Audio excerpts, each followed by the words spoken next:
오늘 말씀은 헌신하는 자에게 주시는 명예라는 제목으로 오늘 이렇게 말씀 나누기를 원합니다.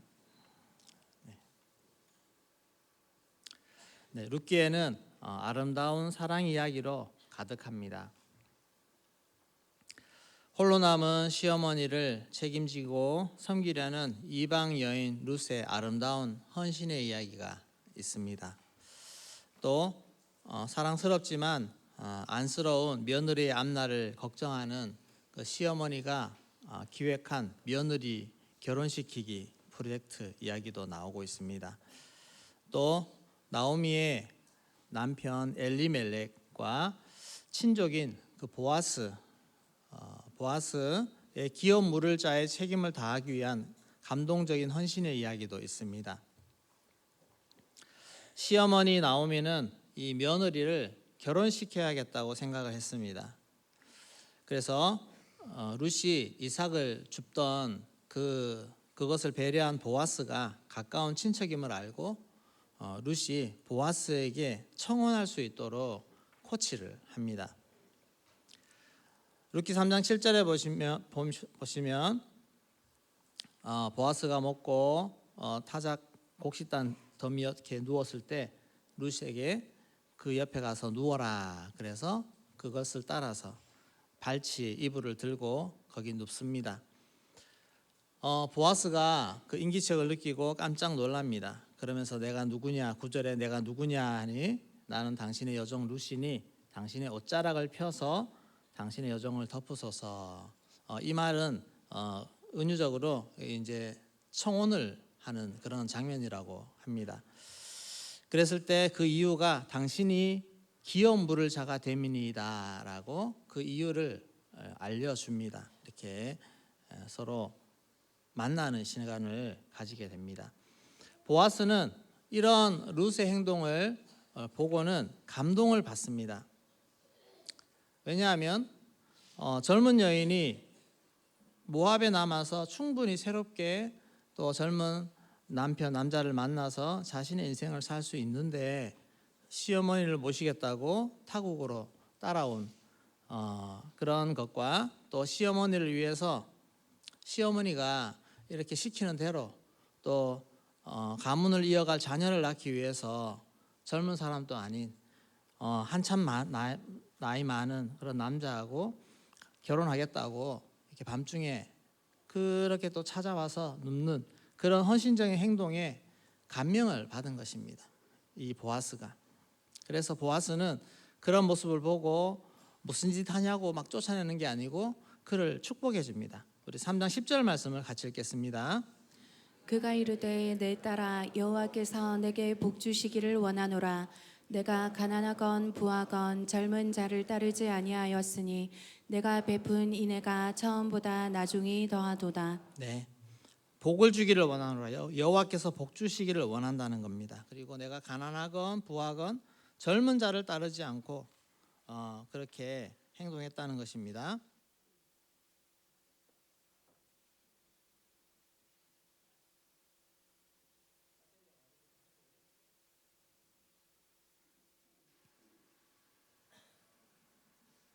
네, 건전지를 하다 보니까 이런 일이 생깁니다. 룻의 인애를 본 보아스는 룻이 아주 사랑스러웠을 것입니다. 그럼에도 이 보아스는 개인의 감정을 먼저 앞세우지 않고 지금 상황을 이야기합니다. 우리 13절 말씀을 같이 읽겠습니다. 이 밤에 여기서 머무르라. 요번 배터리를 좀 주세요. 아침에 그가 기업 물을 자의 책임을 내게 이행하려 하면 좋으니 그가 그 기업 물을 자의 책임을 행할 것이니라. 만일 그가 기업 물을 자의 책임을 내게 이행하기를 기뻐하지 아니하면 여호와께서 살아계심을 두고 맹세하노니 내가 기업 물을 자의 책임을 내게 이행하리라. 아침까지 누워 있을지니라 하는지라. 네, 기업 물을 자가 더 가까운 의무를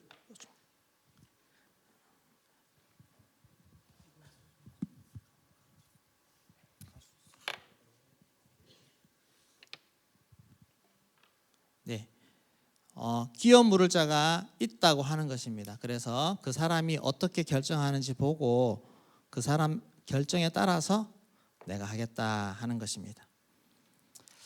자, 그래서 오늘 제목이 헌신하는 자에게 주시는 명예라고 했습니다. 그래서 첫 번째는 헌신을 외면한 사람에게 주시는 불명예입니다.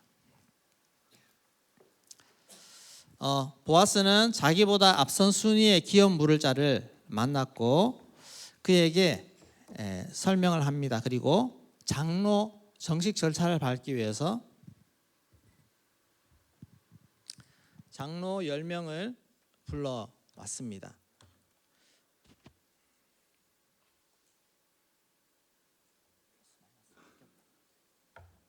장로 10명을 불러왔습니다. 그래서 3절 룻기 4장 3절 4절에 보시면 이렇게 이런저런 상황들을 설명을 합니다. 우리 3절 4절 한번 읽어보도록 하겠습니다. 보아스가 그 기업 물을 자에게 이르되 모압 지방에서 돌아온 나오미가 우리 형제 엘리멜렉의 소유지를 팔려함으로 내가 여기 앉은 이들과 내 백성의 장로들 앞에서 그것을 사라고 내게 말하여 알게 하려 하였노라. 만일 내가 물으려면 물으려니와 만일 내가 물으지 아니하려거든 내게 고하여 알게 하라. 내 다음은 나요 그 외에는 물을 자가 없느니라 하니 그가 이르되 내가 물으리라 하는지라. 네, 땅을 나오미의 땅을 사줘야 된다라고 그렇게 설명했을 때 그가 하겠다고 했습니다. 내가 하겠다 그렇게 처음에 말합니다. 이 나오미가 팔려는 땅은 남편 땅입니다. 남편 명의로 되어 있습니다. 엘리멜렉의 명의로 되어 있는데 이것은 그 살려고 하는 사람이 가까운 시간이기 때문에 만약에 나오미가 그리고 룻이 자식이 없이 죽게 되면 그 땅은 자기 땅으로 편입이 됩니다. 자기 땅이 되기 때문에 계산을 해봐도 손해볼 게 없습니다. 자기 땅이 되기 때문에.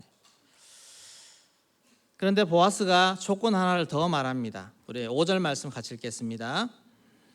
보아스가 이르되 내가 나오미의 손에서 그 밭을 사는 날에 곧 죽은 자의 아내 모압 여인 룻에게서 사서 그 죽은 자의 기업을 그의 이름으로 세워야 할지니라 하니. 네, 나오미의 손에서 밭을 사서 나중에 룻에게 사서 그리고 룻에게 자녀를 낳게 해서 그 죽은 자의 기업을 세워야 된다라고 하는 데까지 가야 된다는 것입니다. 이 말은 쉽게 말해서 할머니하고 할머니하고 며느리 둘이 사는데 그 할머니에게서 땅을 사가지고 이 며느리가 낳는 아들에게 땅을 그 아파트를 주라는 것입니다.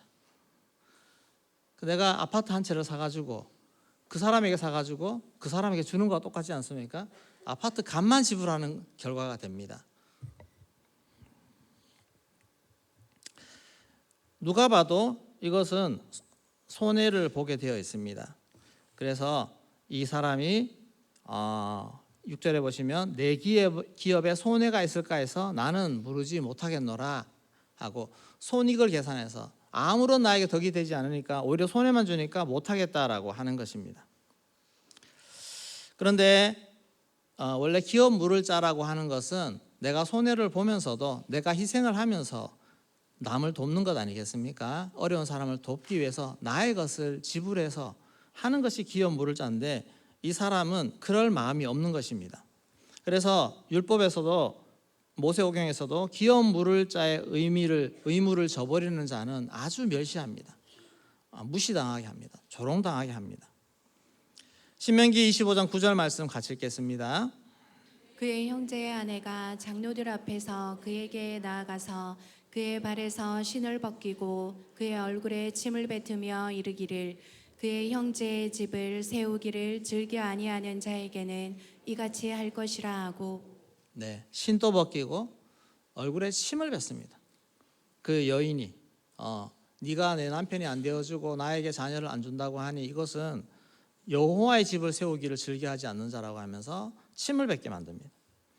이것은 그만큼 하나님이 싫어하신다는 것입니다. 그리고 마땅히 해야 되는 의무인데 감당하지 못하게 하는 것을 의미합니다. 못한다는 것을 의미합니다. 자, 이것을 이 사람에게도 그대로 보여주고 있습니다. 4장 1절 말씀을 우리 다시 한번 읽어보겠습니다. 보아스가 성문으로 올라가서 거기 앉아 있더니 마침 보아스가 말하던 기업 물을 자가 지나가는지라. 보아스야가 그에게 이르되 아무개여 이리로 와서 앉으라 하니 그가 와서 앉음에. 네, 기업 물을 자가 지나갈 때 보아스가 그를 어떻게 부릅니까? 아무개라고 부릅니다. 이름을 부르지 않습니다. 거시기, 거시기 이렇게. 이 말은 성경에서 의도적으로 기록한 것입니다. 이름을 불러주기 싫다는 것입니다. 그 사람도 유력한 사람일 거고 재산도 있고 족보도 있는 사람일 텐데 그 이름이 성경에 기록되는 것조차 거부해 버리는 것입니다. 1912년 타이타닉호 사고 당시에 많은 사람이 죽었습니다. 그 중에서도 선장, 승무원들 그리고 남성 승객 대부분이 사망했습니다. 당시에 이 타이타닉호는 최첨단이었습니다. 그래서 타이타닉호는 침몰하지 않는 배라고 그렇게 이름을 불러가며 구명 장비를 소수만 배치했습니다. 많이 안 했습니다. 인원이 꽉 타면 전체 다 구명 장비를 준비하는 것이 보통인데 그렇지 못했기 때문에 큰 사고를 냈습니다. 그렇지만 그 와중에도 1등석 승객 중에 어린이 전원 그리고 여성 144명 중에 139명, 2등석 승객 중에 여성의 80%가 목숨을 건졌습니다. 그들을 우선으로 다 배려한 것이죠. 반면에 1등석 승객 중에 남성의 70%가 죽었고 2등석 승객 남성의 90%가 사망을 했습니다. 그리고 거기에는 숨진 승객 중에 미국 당시 최고의 부자로 불렸던 제이콥 에스터 그리고 벤자민 구겐하임 등 또 그들은 많은 재력을 가졌고 정말 유력한 인사였지만 구원받기를 거절하고 그 현장에서 다른 사람을 구명정에 태우고 죽은 것입니다.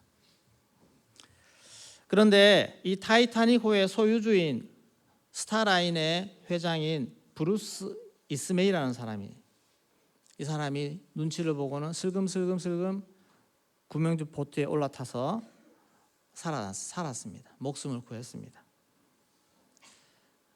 그런데 그가 살아 돌아온 것을 보고 사회는 조롱하기 시작합니다.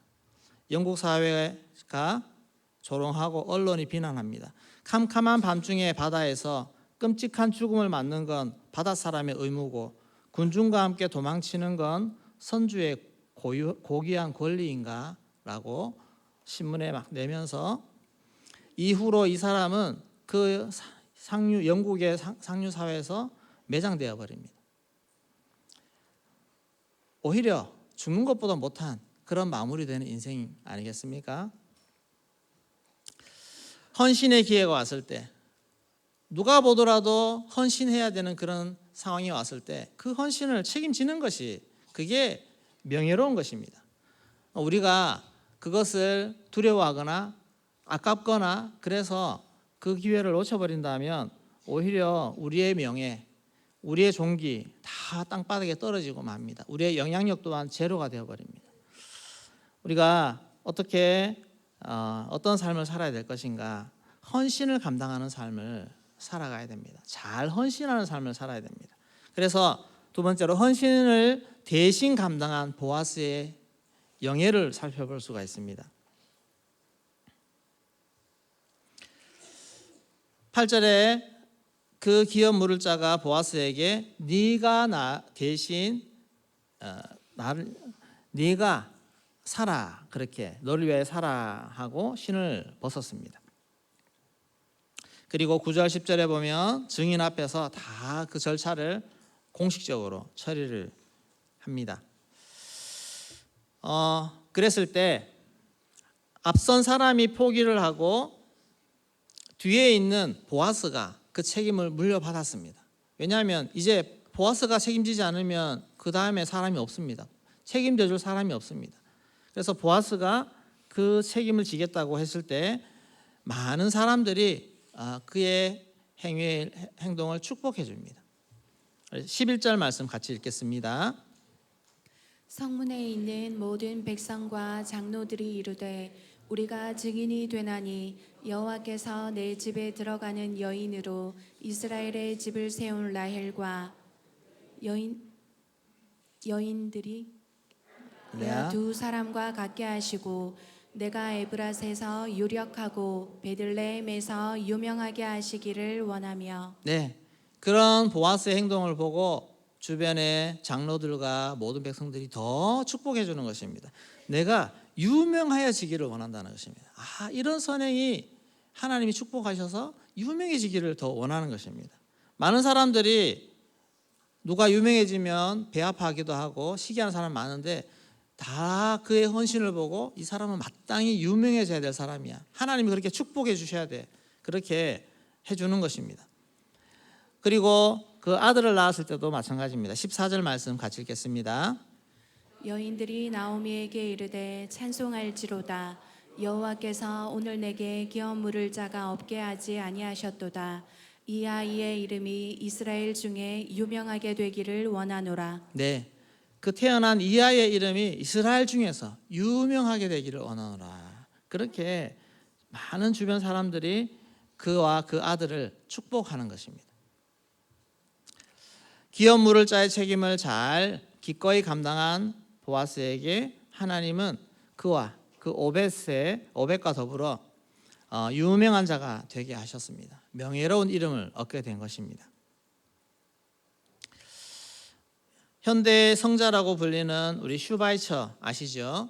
슈바이처는 그는 천재였습니다. 태어날 때부터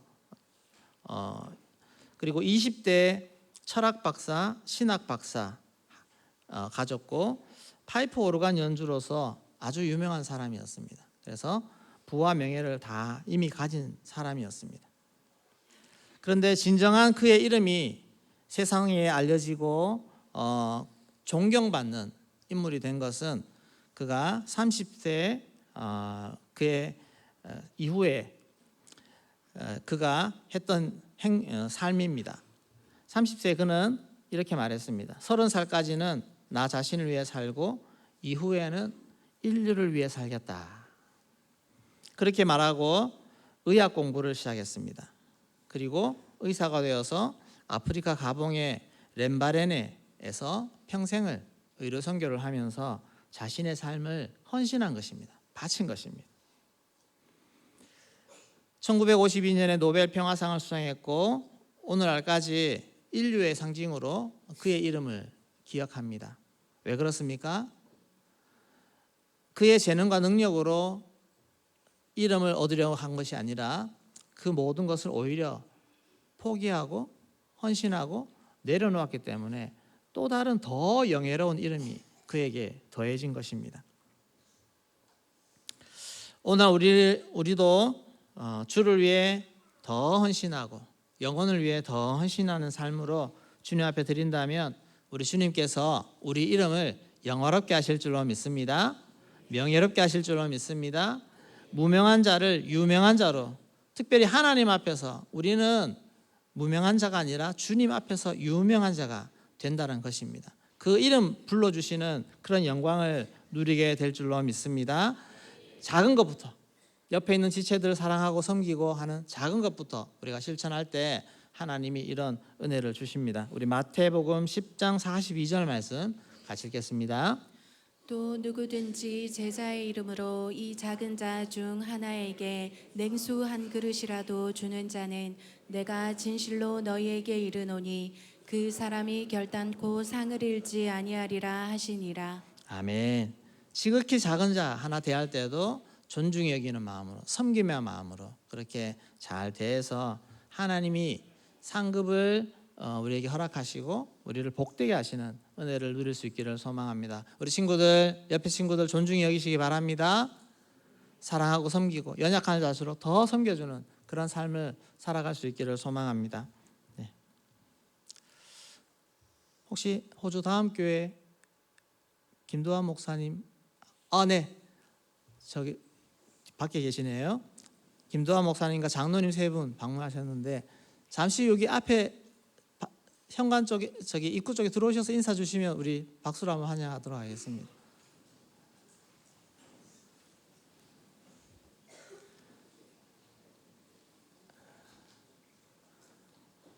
네, 멀리 호주에서 비행기 타고 오신 우리 네 분 환영합니다. 감사합니다. 네.